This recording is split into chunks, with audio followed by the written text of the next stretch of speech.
Hey quilters, it's Patti Carey of Patti's Patchwork. Thanks for joining me in the With Glowing Hearts Quilt-along celebrating the 10th anniversary of Northcott's Stonehenge O Canada collection. I hope you've been enjoying it so far. I sure have. This month we're working on Block 3. Here's what you need to get started. For Block 3, we're going to need our B2, C4, and E4 pieces cut during 1 month, along with fabric number I. We're going to arrange 2 C pieces, 3 B pieces, and 7 E pieces. Now we're going to sew them using this tip at the top of page 3. We're going to refer to this a lot. Every time we have angles such as an angle meets a straight edge, we're going to align them so that they're 3/8 of an inch. When we sew the first pair, the tips extend 3/8 of an inch beyond the top and bottom edges. We're going to press all of our seams away from fabric E. We continue across the first row, adding the next triangle. We're going to align them at the top 3/8 of an inch and at the bottom so that they cross on the 1/4 inch seam line. The rule here is that when you have a seam, they cross on the seam line, and when you don't have a seam at the other end, the tip extends 3/8 of an inch beyond. Our edges, top and bottom edges, should be nice and straight if we've aligned our patches correctly. We continue across the row, adding the rest of the triangle units and pressing seams toward fabric C. You can see that nice smooth edge. We continue along with the bottom row, doing the same thing, pressing towards fabric B and aligning the triangles so that they either cross on the seam line where we have seams or at the 3/8 of an inch beyond where we don't have a seam. And the second row is done.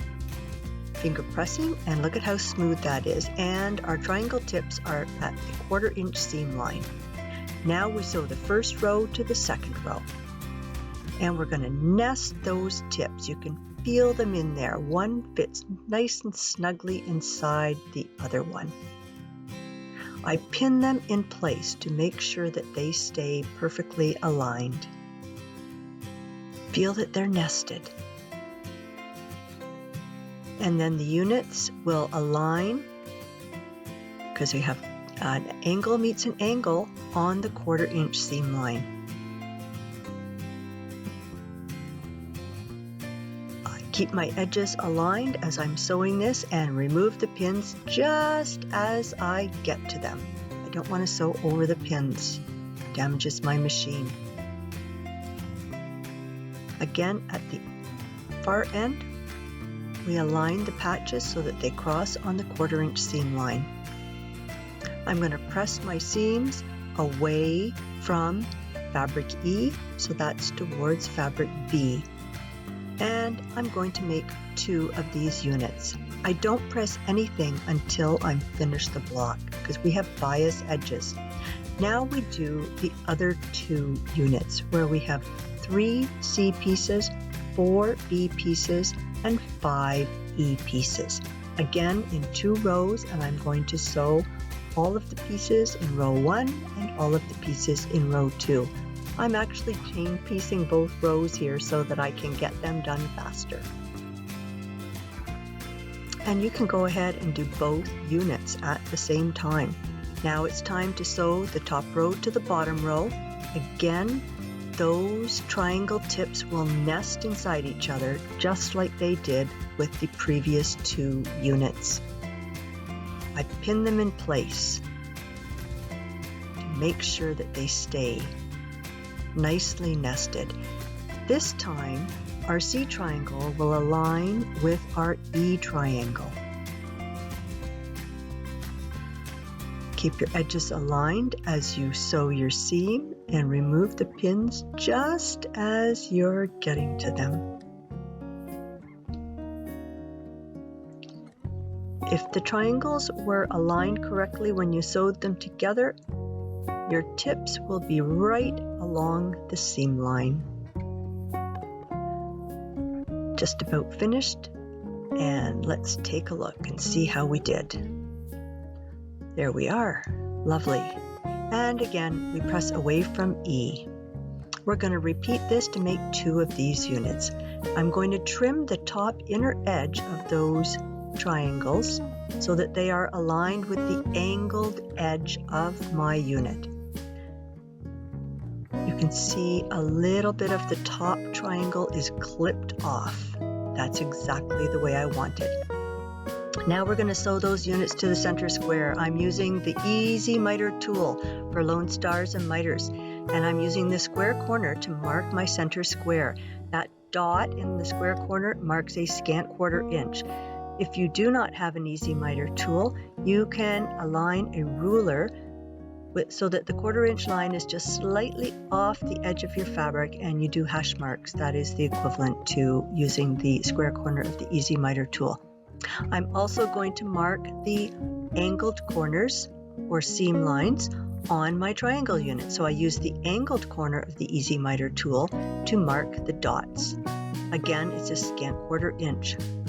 If you do not have a tool, you can use a ruler, placing the 1/4 inch line slightly off the edge of the unit and mark the hash marks. Now it's a case of connecting the dots on the square with the dots on our unit. I place a pin in the dot on the unit and mark it with the dot on the square. You'll find an 1/8 of an inch dog ear of square sticking out beyond the angled edge of the triangle unit, and that is the correct placement. Now we sew from seam line to seam line, backstitching at each end. You don't want to stitch beyond the 2 dots. You want to stitch between the dots. So I'm securing my stitches at the front end, keeping my edges aligned, and I sew to the dot on the bottom end. Don't sew past the dot. If it's only half a stitch, then stop and backstitch. You don't want to sew past the dot. I do both matching triangle units on opposite sides of my square, and I pin them out of the way so that I can add the other 2 matching triangle units. I've marked the 1/4 inch seam line on these units as well. So again, I'm going to connect the dots on my unit with the dot on the square. And again, you can see that 1/8 of an inch dog ear of square extending beyond the angled top edge of my triangle unit. They match nicely. And I'm going to sew from seam line to seam line and backstitch.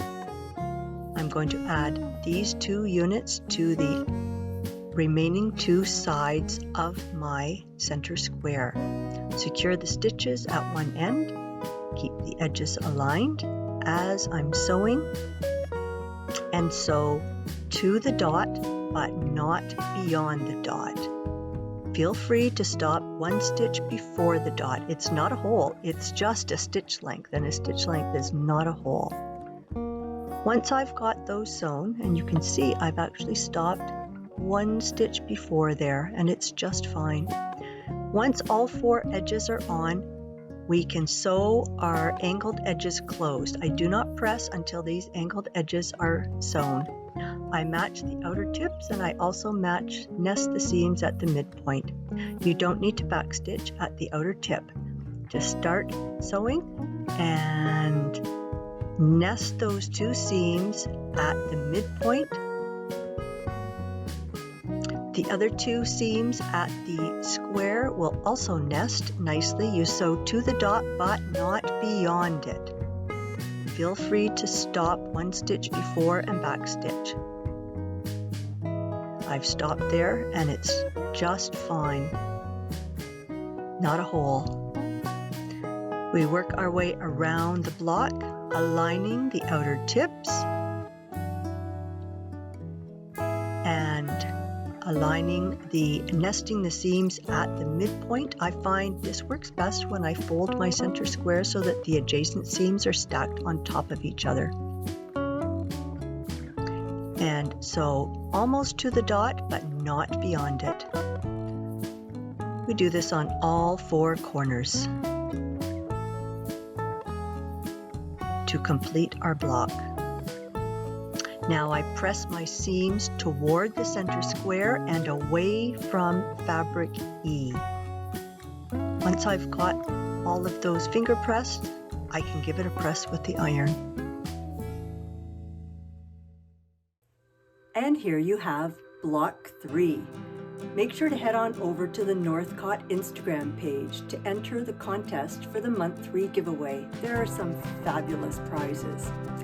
There's also a Facebook group if you like to join. It's the With Glowing Hearts Quilt-along Facebook group. And if you haven't already done so, you can also join my With Glowing Hearts Quilt-along newsletter group. In it, I share extra tips and tricks on how you can get your blocks done. That's it for this month, and we'll see you back here next month for block 4.